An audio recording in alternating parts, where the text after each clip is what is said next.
Hello, people! I have read The Grace of Kings, and I am here to talk to you about it.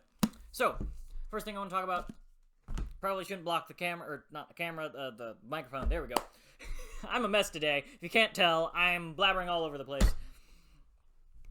But I'm here to tell you why the style of The Grace of Kings, or Ken Liu's style in particular, is so unique, and why that is what makes The Grace of Kings unique. I'm being very, very, very redundant, but you know what?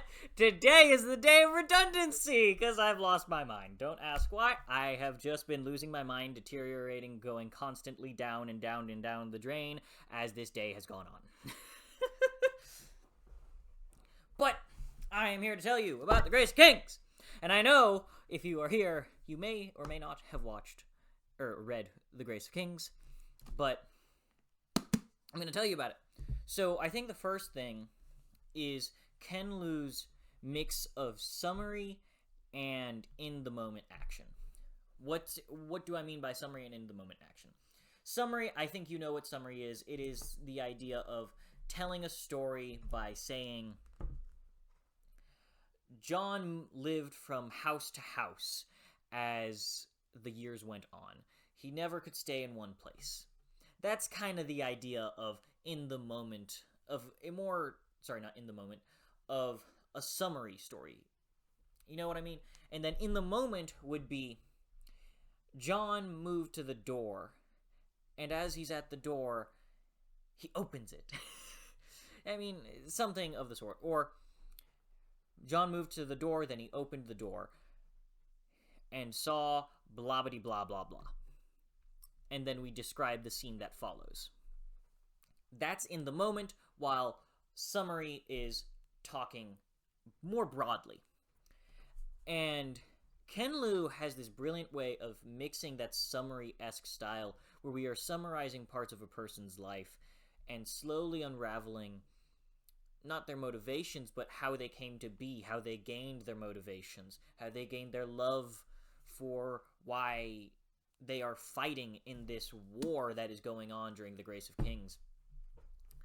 And it's not very slow, it's very efficient, but he will switch from these summarized escapades for he'll do summaries for 3-4 pages of somebody's life and then say, okay, now here's a scene that I think is really important to this character, and now let me tell it to you. This is the day where he met the love of his life and thus eventually married her.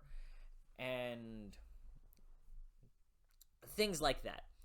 But by doing this, he is able to bridge the gap between these scenes and giving you not much dead time. And what I mean by dead time is moments to sit with the characters doing nothing. He doesn't really do that. He tells you about the characters doing nothing and rather tells you what they were doing during a certain period of time.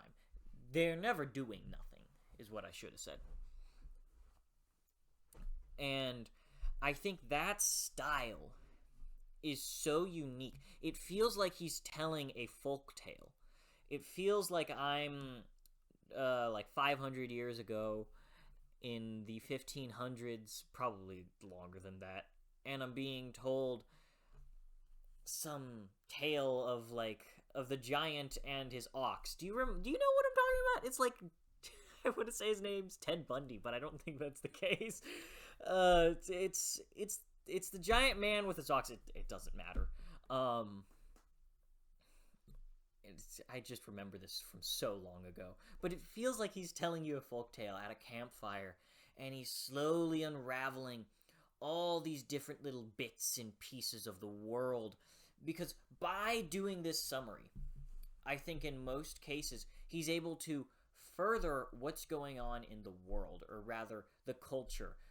Explain the things that are going on with these people in their culture, what their culture is like, and explore the world, the technology in the world, the advancement of technology in this world.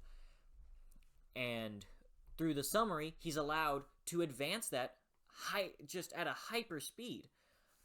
And it's extremely interesting. It's so good. And then beyond that, we go to how he he adds an extra element of gods, which, if you don't know, he adds gods. It's a very minor spoiler. I hope you don't mind. But we get to see the perspective of these gods as they're picking their champions and saying, I like these people and you like those people, and then they're just kind of betting. It's like a horse race and they're betting on their favorite horse. Like, that one's gonna win. I like him, so he's gonna win the race. And it's so interesting to see them bickering as they say, no, I like this guy. I like this guy. Da, da, da, da, da. It's so much fun. But it also represents what could be the reader's perspective, but also the populace. It feels like the gods are reflecting the giant populace of the area in which they inhabit. And they rule this thing or this certain area that they really like. And because of that, they reflect the populace, their common opinion. And it's so deeply interesting because it's these gods who are on such a giant scale. To us, it feels like they're on such a grand scale and they're beyond all this. And then they're reflecting the grandness of this war. They're reflecting a populace, a giant section of people who are in this war, who are active participants in it, because they're civilians, they're citizens. And I think that's so interesting. And actually, I want to go back to the summary and why that makes it so important. Because not only is he building out the world, he's building out the cultures. It allows him, this summary style, it allows Ken Liu to go to different parts of the world. He's not cornering himself to specific characters. He does stick with a good chunk of characters more often than not. But a lot of the time, he's not just kind of hanging around with these characters. If these characters aren't doing much, or if he feels like something important is going on the other side of the continent, he will go to the other side of the continent, talk about the story there, talk about how this war is being fought there. Are there any rebel leaders there? If there aren't, how are they fighting back? Are they just accepting the occupation?